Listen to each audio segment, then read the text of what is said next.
Converted Man here. Okay. Perfect Word Ministries has a question. Is there irrefutable proof of God? My answer would be no. If you had proof, you could just show the proof. What you have is bad arguments. But just saying that isn't enough. I have to explain how the arguments are bad. So, I'm going to be skipping through some of this video because, it's 25 minutes long. And, last time I did a 10-minute video and that wound up going an hour. So, anyway, so here we go. To the Biblically Correct podcast. I, Yeshua, Jesus, and I love teaching the scriptures. Can we prove that the God of the Bible actually exists? No, you can't. Anyways, so he, after the intro, subjective evidence for God. So pretty much everything that's in here, I agree. It is subjective, but it's not evidence. And that's the problem with this word evidence. People, seem to throw it around. But let's go over it anyways, just to fluff it out a bit. Now, when we usually think about proof for the existence of God, what we often come up with is evidence that is subjective in nature, something based on our own experience. So, for example, we point to such things as answered prayers, where we... Yes, so here would be a thing that could be testable if it was actually a real phenomenon. So write down what it is that you are praying. Exactly, verbatim, what the prayer is going to be. Write down the time and date that you prayed this. Now, if this comes to pass, you must ask some questions. It's like, how long should I expect to wait before this particular thing is responded to? And when you say answered, what do I expect? Do I expect it to be that it's not just yes, no, or maybe, or wait, because that's about the same answers you would get from chance alone or from an 8-ball. So it's got to be, when I say answered, I mean that it's affirmatively given, that the thing that I'm asking for comes to pass. The I get the job, or I get the girlfriend, or I get, the healing, or whatever. Hello, Satan's little helper. Good to see you. So that would be something that you could test if it is coherent. So the problem here is studies have been done on prayer, and it's shown to be ineffective. As effective as chance, at any rate. And there's some studies that show that prayer actually has a negative result. So the only time prayer ever seems to have any positive results is when Christian groups test the prayer, and their procedures of testing is flawed. Not that they're deliberately going out of their way to lie or make up results, although that's a possibility, but their methodology is simply flawed. When this has been done, meta studies that I've looked at show that prayer just simply is about what we would expect from chance alone. So it's not demonstrably demonstratable. If you could say, hey, God, I need you to levitate this cup for me to prove that you exist, and the cup levitated off of the table, that would be something demonstrable. It would be something that people couldn't just wave away and say, well, that's not proof or whatever, because it's not something you see in nature. You don't see cups just lift off of tables. Now you have to isolate the cup to make sure that it's not have any strings or trick or whatever, and so you put it in a glass container that you control, and you say, okay, do it again. Okay, hey God, lift the cup up, and the cup lifts up. Or I don't know, why not just say, hey God, reveal yourself in a format that would be acceptable to all humans. Be seen. Stop being invisible.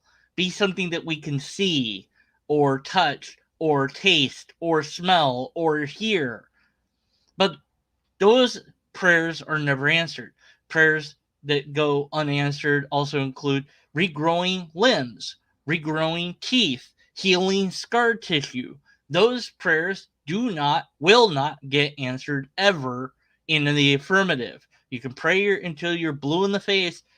You could get the entire world to pray to every single god that's ever been, every single devil, every single angel, every single demon, whatever. It wouldn't matter. You cannot get the result of a limb, tooth, or scar tissue healing, because apparently, if there is a god, that god is unable and or unwilling to do that particular thing. So either it doesn't care about us humans in that way, or it can't do it, or it doesn't exist, or some combination. Well, if it doesn't exist, then it doesn't care or know about us because it's not a thing. But if you go and try to test your own prayers, you will see the results are very much due to chance. And I've been in church where somebody, was like, it's time to share your, praises or whatever. And this guy stood up and he's like, I've been looking for work for the past 10 years and praying about it. And finally I got a job. And it's like, yay. I'm like, yeah, but 10 years you've been looking for work. Why did God wait so long to answer your prayer to get work? Why wasn't it like immediate? Wouldn't that be more interesting? Oh, he had to wait those 10 years for some nebulous reason that we don't know about. Yeah, right. So prayers don't really get answered. Another example of this is a friend of mine had joined this. We had this little group that was like going around like trying to pray for people and stuff. And he'd had this very specific vision of seeing somebody. And I was writing down and keeping track of everything that was going on because I wanted to see if there's anything testable. And so this very specific person that he had dreamed about wasn't there. So I was like, well, that would have been very interesting if that had happened. And so what they did is they had this list of all these different things that they might encounter. And then so it's like, oh yes, we encountered somebody like that. So there that fills the list. So they got the hits and ignored the misses. It was very non-scientific in nature. But when you apply the scientific methodology to prayer, it vanishes. It goes away. Your prayers aren't answered. So when you rely purely upon your own memory and you go, oh man, yeah, I've been praying for that for a long time and it finally came to pass, well, you might be misremembering. And again, usually it's, maybe it's instant, but maybe it's a long time until the thing gets fulfilled. So if you live long enough and you work towards the goal, then eventually you're going to get the goal or you're going to die. One of the two is going to happen. So if you're always waiting for this prayer to be answered in an affirmative way, maybe you'll never get that. But of course, you could just say, well, maybe God said no, or maybe God said wait, or whatever. And it's like, well, why didn't God just say what the answer is out loud? That would be helpful. We testify that we've prayed to God and the result was exactly what we prayed for. But how do we prove that the answer had come from God? It's a good question. And again, if God actually responded in a coherent manner to prayers that was demonstrably demonstratable, then you could do this very simply. If God only responded to when people call on a certain God name, for example. So other religions also claim that when they pray to their God or gods, that they get answers as well. And what they mean by that, who knows? But nonetheless, uh, they can make that same claim and have the same idea. And so if it's not demonstrably demonstratable, then it's nothing. You have no proof at all. This isn't even subjective. You're just saying, it's like, well, did the thing that I wished for come to pass? I mean, I wished I had $1 million. I keep wishing for it. Still don't have it. I'm not working towards it or anything. not doing anything that will get me $1 million. I just really want it. But, it's not happening.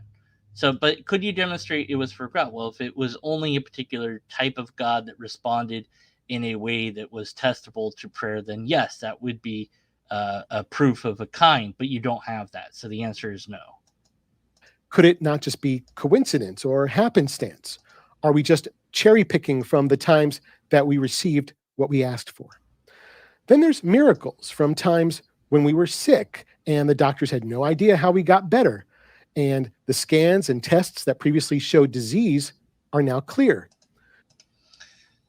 The body is amazing in that it can and will repair itself to a certain extent. Now, obviously, some bodies are better than others in doing this, but we have repair mechanisms inside of us, white blood cells, to fight off germs and viruses and whatever. We got all this stuff that repairs itself. So this is extraordinary in how dull and mundane it is. It's like, yeah, you got sick and then you got better. That happens. And oh, the doctors didn't know what it was. That happens too. Not often, but it happens enough that people uh, report it. Now, of course, it stands out because normally the doctors do know what's going on. And so that's not seen as anything mystical or magical or miraculous. We understand it, but we don't understand everything there is to understand about the human body. It's complicated. I myself had a rather weird experience of being sick and the doctors having zero idea what it was, having to do a spinal tap, which is the worst thing I think in the world that I've ever gone through, physical pain, and they extracted some spinal fluid to test on, and well, the result was there wasn't a result. So, and then I was better later on, and like wasn't even in the hospital for that long. It was like not even a day, and it's like you don't have anything now. It's like I feel better. Like it was there for a while, and then it was gone, whatever it was, and they had no idea what it was. I had no idea what it was, but whatever it was came and went. So, was that something that existed because my brain had caused those symptoms to manifest? That's a possibility, but they didn't think that that was it. Or if they did, they didn't tell me. Who knows? But nonetheless, this happens. Now, what doesn't happen, again, is any sort of actual report where something that nature cannot do on its own happens. So, on its own, nature or your body can recover from various illnesses, and even something like cancer can go into remission or be fully gone. Uh, Tumors can go away and be killed off by the body. It's rare, but it does happen, and we remember it or know about it because those things are reported, and they seem unusual because they're in the minority of events. But just because we don't understand something doesn't mean that it's from God. You and I can 1000% believe that this was a legitimate healing from God. But how do we prove it?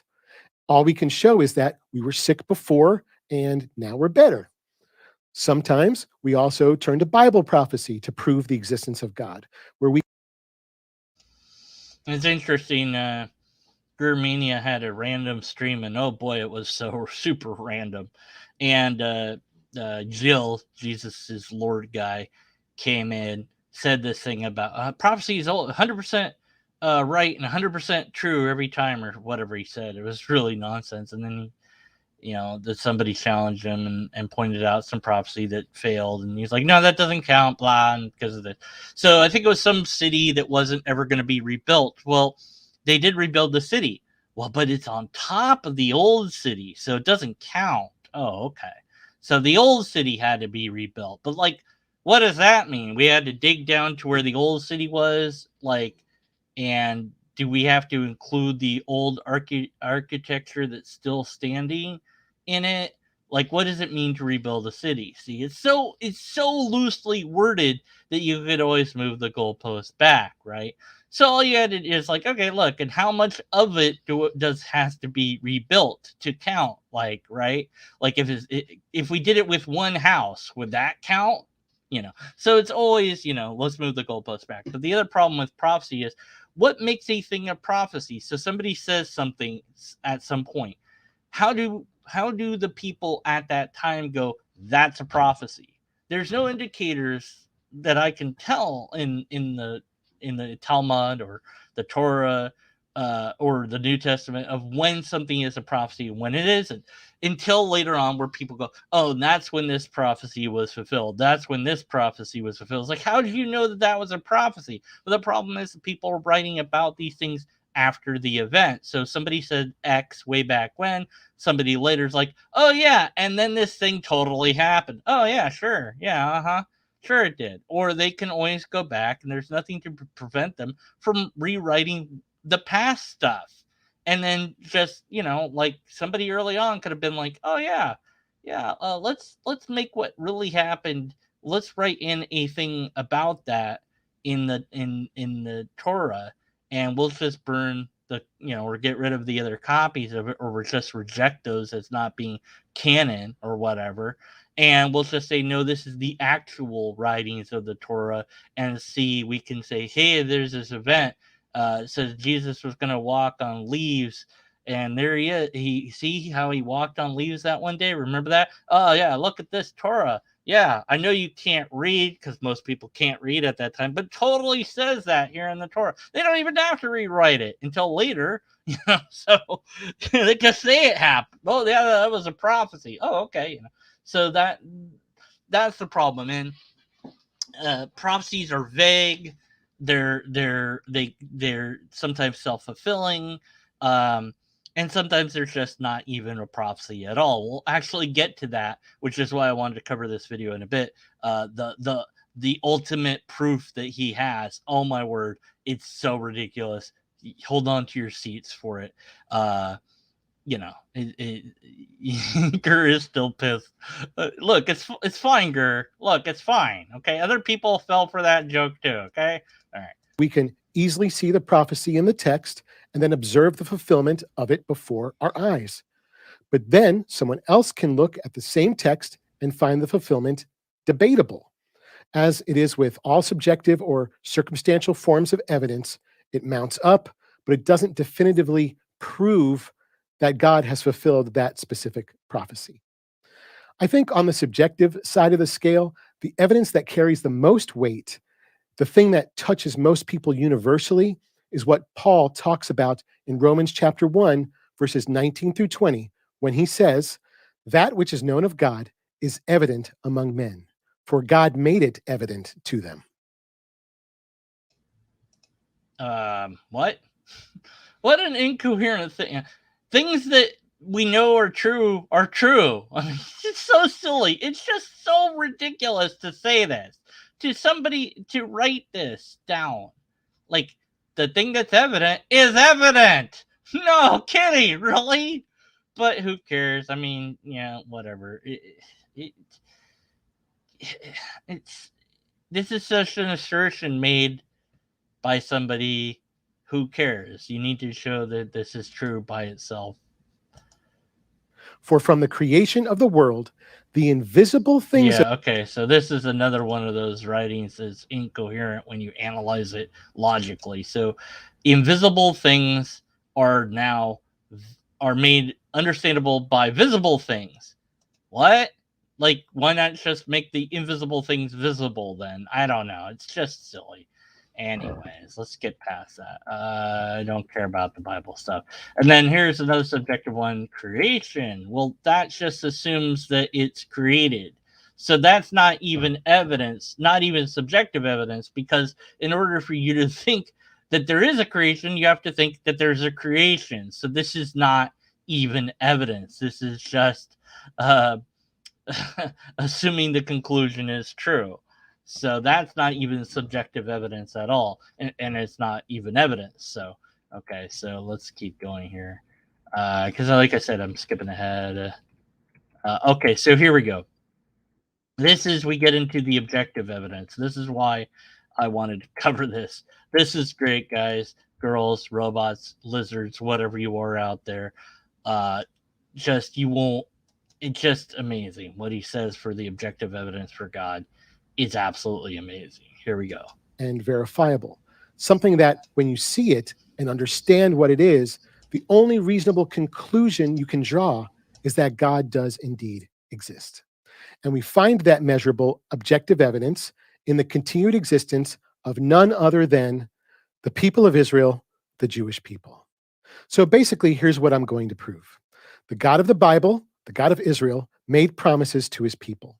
And since God promised to preserve the Jewish people forever, and despite our 3,500-year persecution plagued history, we are still here, then that proves that not only does the God of the Bible exist, but that he is continuing even now to keep his promise to Israel.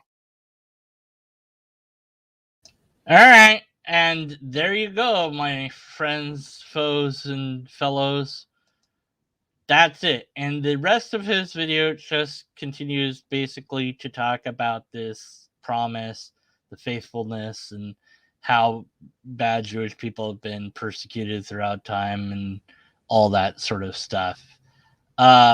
This is the most ridiculous thing I think I've heard, I don't know, in a while. So here's the thing. I could say this, anybody can make this sort of claim. Uh, a selected group of people and then categorize them in some way. So people with blue eyes will always exist if I am God. So as long as there's people with blue eyes, then that means I'm God, right? So now to disprove I'm God, you have to eliminate the world of people with blue eyes. And until you do, I'm still God. No, that doesn't work, right? Does that make sense? No, of course not. Lobster, is actually the thing that made the universe unless humanity itself stops existing. Does that make sense? No, no. It's completely and wholly unfalsifiable. And it doesn't matter. Okay, yeah, you've been through bad stuff. I don't, look, yeah, that's true. And maybe it's because, back in the day, you said we're the chosen people and God selected us and we're special. And maybe that pissed off people. Or maybe it was all the conquering that was done. Maybe that pissed off people. Now, yeah, Hitler was a special snowflake case where he just had, I don't know, problems in his brain against all sorts of people, including Jews. Uh, but, he's just insane. But still, yes, that's persecution. And done so to, he didn't just go after Jews, he went after gypsies, old people, homosexuals, and atheists as well. Basically, anybody that was like not clean or whatever, that weren't in a certain category that he was trying to make a thing. And it's just completely incoherent, but nonetheless. So here's the problem. Let's say that all the Jewish people somehow uh, stop being. Now, of course, Jewish is not just a religion, it's also something you inherit from your genes. So I'm not sure exactly how that would go down. Let's just say aliens, just to make it easy. Aliens came, took all the Jewish people that had any genes of Jewishness in them, even like 0.1% or whatever, beamed all those people off into oblivion because I don't know, because they did. So all those people are dead. Okay, so now that means God doesn't exist, right? But the problem is there's no Jewish person around anymore to be like, oh, I guess we were wrong because they're all dead. So it's unfalsifiable to them. So so you will believe in God as long as you believe in God. And if you stop believing in God, then you won't believe in God anymore. Well, yeah, of course. So the moment that but it's like until you die, you will keep believing in God. And it's like, well, but I stopped believing in God and I'm not dead. Oh, well, that's because you never actually believed in God in the first place. I could do this in all sorts of ways and it's still incoherent. As long as X is true, Z is true. And the thing is, like, I could make a claim, and I've done this a long time ago. I said, okay, here's what I want everyone in chat and later on in the comments to do. Make a video on YouTube. It's got to be a live video. It's got to be something everyone can watch. And here's what you've got to do. You've got to film yourself going out to the front yard of wherever you live, and you have to dance. You have to spin in a circle counterclockwise and sing "I'm a little teapot." I'm a little teapot, short and stout. And there's a whole little dance that you have to do where you do the little teapot poses and dips and all that. And you can look that up, but it'll be close enough if you do it. By the way, you have to be in underpants that have hearts on them. That's very important. Can't have a shirt on either. So if you are a woman in doing this, just email me that video, I guess. But at any rate, now if you do this, you will live to 1,112. That is the age you will live to. If you don't do it, you'll live to whatever age you would live to. But if you do it, you will live to 1,112. Will you do this? Will you make that video? Now, I am very, very, very sure that nobody out there will make that video because nobody out there will believe my claim because it's completely, utterly without any substance. I could even diagram this and put it into the Pascal's wager bullshit. I'm like, well, the reward of being right is that you live to 1,112. That's a pretty good age to live to, wouldn't you say? I mean, that's amazing. The the penalty if you're wrong is a little bit of embarrassment. So the reward way outweighs the penalty for being wrong. So why not try it? Just do it. What do you have to lose besides a little bit of dignity and a little bit of time and energy to record this? Why not do it? Well, because I haven't given you any evidence that it actually works. And here's the problem. So let's say you live to 100 and I think 105. I want to say 110 has been the longest, but I'm not sure offhand what the oldest person has been. But it's getting up there. Let's just say that you live really, really long, but then you die before you reach 1,112. Well, you're dead, so you don't get to complain to me that it didn't work. See? So it's an unfalsifiable thing. And the burden would be on me to show that it's true. So this is just ass backwards thinking. Well, God promised that we would all keep existing as a group of people throughout time. And if that ever became untrue, there would be none of you around to realize that it wasn't true in the first place. So it's just not logical, and it's not objective, and it's not evidence at all.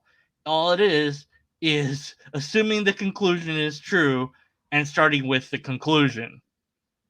That's all it is. It's essentially presuppositionalism. It's like, well, God said he would keep us around and we're still around.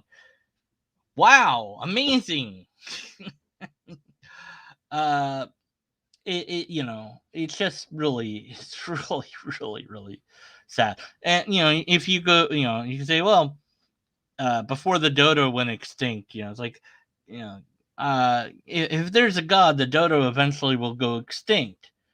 And then, the dodo goes extinct. Okay, then there's a God, right? It's just bad. It's just, goodness great. Anyway, so yeah, there you go. That's his irrefutable proof of God. Nothing more to talk about. Not even a little. I just wrote no proof, just bad arguments in the comment section. And I'll follow it up with, and I made a video about you that he probably won't watch. So yeah, just wow, amazing. All right, 121 might be, I don't know, oldest person ever. Let's see, 122 years and 164 days old. One Janet Clement. That's pretty good. That's pretty damn good. 116. Yeah. So I mean, people are getting up there. But yeah. But at any rate, yeah. I mean, a claim without any proof is not proof at all, and this isn't proof of anything. So, will the Jewish person respond? Probably not, but I'm just a Gentile or whatever. I don't know what I am. I'm a skeptic. I don't care. So, yeah. Thanks for watching. That's it I got for you.